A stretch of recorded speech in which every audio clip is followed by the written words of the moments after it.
बिहार में नीतीश कुमार ने जब सियासी पाला बदलकर एनडीए में लौटने का ऐलान किया तो तेजस्वी यादव ने खेल शुरू होने की बात कही थी।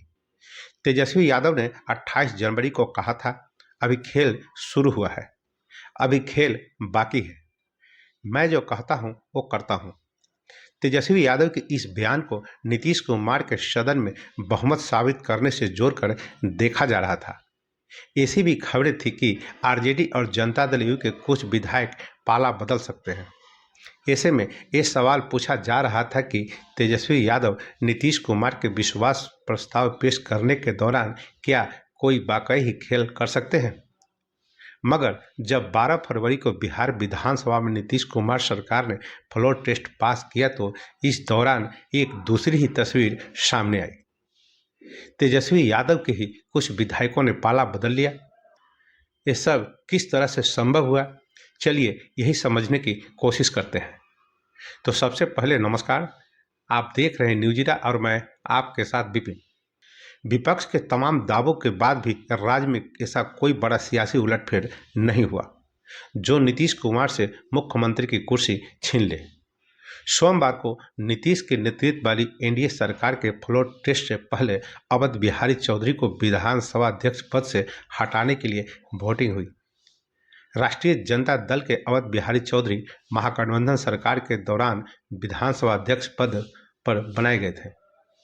पिछले महीने नीतीश कुमार के एनडीए में शामिल होने के बाद बिहार में महागठबंधन की जगह एनडीए की सरकार बनी थी, लेकिन अवध बिहारी चौधरी ने अपने पद से इस्तीफा देने से इनकार कर दिया था। इसलिए उन्हें हटाने के लिए सदन में अविश्वास प्रस्ताव लाया गया था। इस अविश्वास प्रस्ताव के लिए हुई वोटिंग के दौरान ही यह तय हो गया कि नीतीश कुमार के नेतृत्व वाले एनडीए बिहार में अपनी सरकार बचाने में कामयाब रहेगा। आरजेडी के राज्यसभा सांसद मनोज झा ने रविवार को पत्रकारों से बातचीत में कहा था कि अध्यक्ष को हटाने के लिए विधानसभा की कुल सदस्य संख्या के आधे से एक ज़्यादा सदस्यों का साथ सत्ता पक्ष के पास होना चाहिए। मनोज झा ने संवैधानिक प्रावधानों और सुप्रीम कोर्ट के फैसले का हवाला देते हुए किया था कि विधानसभा अध्यक्ष को हटाने के लिए सरकार के साथ 122 विधायकों का समर्थन होना चाहिए। इसी बात को सोमवार को आरजेडी के नेता और पूर्व उप मुख्यमंत्री तेजस्वी प्रसाद यादव ने भी सदन में दोहराया। बिहार में महागठबंधन को इस बात का भरोसा था कि सत्ता पक्ष के कुछ विधायक वोटिंग में शामिल नहीं होंगे और ऐसी स्थिति में विधानसभा अध्यक्ष को हटाने के लिए सत्ता पक्ष के पास पर्याप्त संख्या नहीं होगी। हालांकि एनडीए लगातार अपने साथ 128 विधायकों की होने की बात कह रहा था। इसमें 78 बीजेपी, 45 जेडीयू और 4 जीतनराम मांझी की पार्टी और एक निर्दलीय विधायक शामिल है। सोमवार को सदन में महागठबंधन की उम्मीदों के विपरीत तस्वीर देखने को मिली। सदन की कार्रवाई शुरू होते ही आरजेडी के 3 विधायक सत्ता पक्ष के साथ बैठे नजर आए, यानी पाला आरजेडी के विधायकों ने बदल लिया। जबकि अपने विधायकों को टूट से बचाने के लिए आरजेडी ने सभी विधायकों को 2 दिन पहले ही यानी शनिवार से तेजस्वी यादव के पटना आवास पर रोका था। इन विधायकों को सोने तक की व्यवस्था वहीं की गई थी।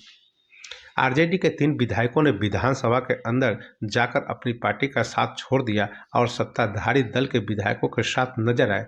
उनमें पहला नाम चेतन आनंद का है। चेतन आनंद 2020 में आरजेडी के टिकट पर बिहार की शिवहर सीट से विधानसभा चुनाव जीते थे। चेतन आनंद राजपूत बिरादरी के नेता और पूर्व सांसद आनंद मोहन के बेटे हैं। आनंद मोहन को गोपालगंज के तत्कालीन जिलाधिकारी जी कृष्णैया की हत्या के आरोप में सजा भी हुई थी। आनंद मोहन को पिछले साल नीतीश सरकार ने राज्य के कानून में बदलाव कर जेल से बाहर निकलवाया था। चेतन आनंद पहले भी कुछ मौकों पर आरजेडी की लाइन से बाहर प्रतिक्रिया दे चुके हैं। कुछ महीने पहले जब आरजेडी सांसद मनोज झा ने राज्यसभा में ठाकुर का कुआं पढ़ी थी तो इस पर काफी हंगामा हुआ था। चेतन आनंद और आनंद मोहन ने भी इस मुद्दे पर मनोज झा के विरोध किया था। चेतन आनंद आरजेडी के बाकी विधायकों के साथ शनिवार से ही तेजस्वी यादव के घर पर रुके थे। रविवार को उनके छोटे भाई ने पुलिस में शिकायत भी दर्ज कराई थी कि चेतन आनंद को जबरन तेजस्वी के आवास पर रोका गया है। उसके बाद रविवार रात पटना पुलिस तेजस्वी यादव के आवास पर पहुंची थी। सोमवार को सदन से बाहर आने के बाद चेतन आनंद ने दावा किया, मुझे वहां रोका गया। मैं अपने परिवार से मिलना चाहता था। हर किसी को अपने परिवार से मिलने का हक है, लेकिन जब मैंने परिवार से मिलने की इच्छा जताई तो और सख्ती कर दी गई। चेतन आनंद ने सोमवार को ठाकुर का कुआं पर हुए विवाद के बारे में भी पत्रकारों से बात की और कहा कि ठाकुर के कुएं में बहुत पानी है, सबको पानी पिलाएंगे।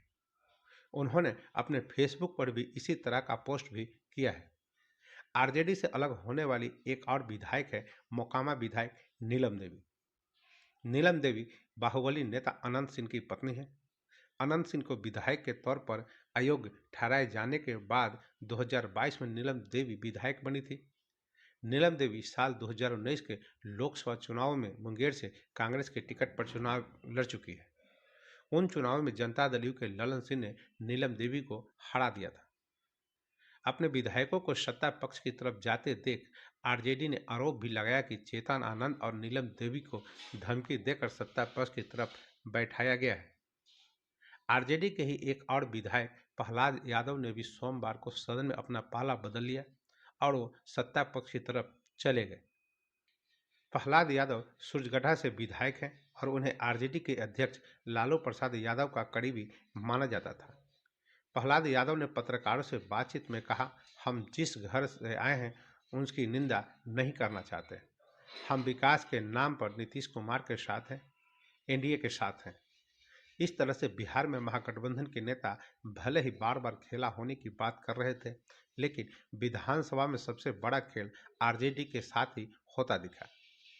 तेजस्वी यादव ने सदन में अपने विधायकों के दल बदल पर तंज कसते हुए कहा, ये 2 दिन से हमारा खाना खा रहे थे, लेकिन आज उधर जाकर बैठ गए हैं। आरजेडी के विधायकों का पाला बदलना विपक्ष के लिए बड़ा झटका था, लेकिन सत्ता पक्ष के 5 विधायक ऐसे थे जिनकी वजह से अनिश्चितता की स्थिति बनी हुई थी और सोमवार को इनको लेकर लगातार अटकलें लगती रही। पिछले विधानसभा अध्यक्षों को हटाने के लिए हुई वोटिंग में 125 सदस्य सत्ता पक्ष के साथ दिखे। इसमें आरजेडी के भी 3 विधायक शामिल हैं, जबकि एनडीए का दावा था कि उनके साथ पहले से 128 विधायक हैं, जिसमें जीताराम मांझी की पार्टी के 4 और 1 निर्दलीय विधायक भी शामिल हैं। यानी इस दौरान 122 विधायक ही उनके साथ थे। बिहार बीजेपी के अध्यक्ष और नीतीश सरकार में उप मुख्यमंत्री सम्राट चौधरी ने यहां तक कहा कि जो विधायक गायब हुए हैं उनका एक एक कर इलाज करूंगा। सत्ता पक्ष के जो विधायक विधानसभा अध्यक्ष को हटाने के लिए चल रही वोटिंग के दौरान मौजूद नहीं थे, उनमें 3 बीजेपी और 2 जनता दल यू के विधायक थे। भागीरथी देवी बिहार की रामनगर सीट से बीजेपी की विधायक है। उनके बारे में लगातार अटकलें लगाई जा रही थी कि वो पार्टी से नाराज हैं। हालांकि बाद में वो सदन पहुंची और दावा किया कि जाम में फंसने की वजह से उनको देरी हुई। उनका कहना था कि वो पार्टी से नाराज नहीं है। रश्मि वर्मा बिहार के नरकटियागंज से बीजेपी के विधायक हैं। सोमवार को वो भी देरी से सदन में पहुंची थी, इसलिए उनको लेकर भी अटकलें शुरू हो गई थी। रश्मि वर्मा पहले जनता दल यू में भी रही हैं। मिश्री लाल यादव बिहार के अलीनगर सीट से बीजेपी के विधायक हैं। ये भी सोमवार को काफ़ी देर से सदन में पहुंचे थे। हालांकि ये सारे विधायक नीतीश सरकार के विश्वास मत के दौरान सदन में मौजूद थे। बीजेपी के 3 विधायकों के अलावा जनता दल यू के 2 विधायक अवध बिहारी चौधरी के खिलाफ लाए गए अविश्वास प्रस्ताव के दौरान सदन में मौजूद नहीं थे। बीमा भारती रुपौली से जनता दल यू की विधायक है। बीमा भारती से एक निजी समाचार से बात करते हुए दावा किया कि उनके पति की तबीयत खराब थी, इसलिए वो देरी से सदन में पहुंची। उन्होंने आरोप लगाया कि उनके पति और बेटे को पुलिस ने जबरन मोकामा थाने में बैठा रखा है। उनका कहना था कि वो लगातार पार्टी के नेताओं से बात कर रही थी, लेकिन फिर भी उनके पति और बच्चे को पुलिस उठा ले गई, जो गलत बात है। बिहार विधानसभा में कांग्रेस विधायक दल के नेता डॉक्टर शकील अहमद खान ने दावा किया, अपने नेताओं पर किसने दबाव डाला, यह सबने देखा। उनके मुताबिक जनता दल यूनाइटेड और बीजेपी ने अनैतिक काम किया है। महागठबंधन की तरफ से लगातार दावा किया जा रहा था कि एनडीए और खासकर नीतीश कुमार की पार्टी के कई विधायक नाराज हैं और वो महागठबंधन के साथ आ सकते हैं, कि सदन के अंदर ऐसा कुछ नहीं हुआ। जनता दल यूनाइटेड के एकमात्र विधायक दिलीप राय रहे जो विधानसभा नहीं पहुंचे। हालांकि खबरों के मुताबिक उन्होंने पहले से पार्टी को इसके बारे में बता दिया था। दिलीप राय बिहार के सुरसंड से विधायक है। सोमवार को नीतीश सरकार के विश्वास मत के दौरान हुई वोटिंग से विपक्ष ने वॉकआउट कर दिया। हालांकि नीतीश सरकार में मंत्री विजय चौधरी ने इसके बावजूद भी वोटिंग कराने की मांग की। दरअसल उनका इरादा यह दिखाना था कि नीतीश सरकार के पास असल में कितने विधायक का समर्थन है। इस समय तक सत्ता पक्ष के ज्यादातर विधायक सदन पहुंच चुके थे और वोटिंग के नतीजों में नीतीश सरकार के समर्थन में 129 वोट पड़े। इनमें विधानसभा उपाध्यक्ष के वोट को भी जोड़ दे तो सरकार के पास 130 विधायक है, जबकि सदन में बहुमत के लिए 122 विधायकों की जरूरत है। हालांकि दल बदल करने वाले आरजेडी के 3 विधायकों की सदस्यता पर भविष्य में फैसला होना है। इसलिए नीतीश कुमार ने भले ही अपना बहुमत साबित कर लिया हो, लेकिन माना जाता है कि सरकार के मंत्रिमंडल विस्तार के बाद भी विधायकों की नाराजगी की संभावना बनी हुई है। नीतीश सरकार के पास बिहार विधानसभा में बड़ा बहुमत नहीं है। ऐसे में महागठबंधन के दल जिस खेल की बात कर रहे थे, राज्य की सियासत में उस खेल की संभावना अभी बरकरार है। तो बस अभी के लिए इतना ही। अब हमें आज्ञा दीजिए। नमस्कार।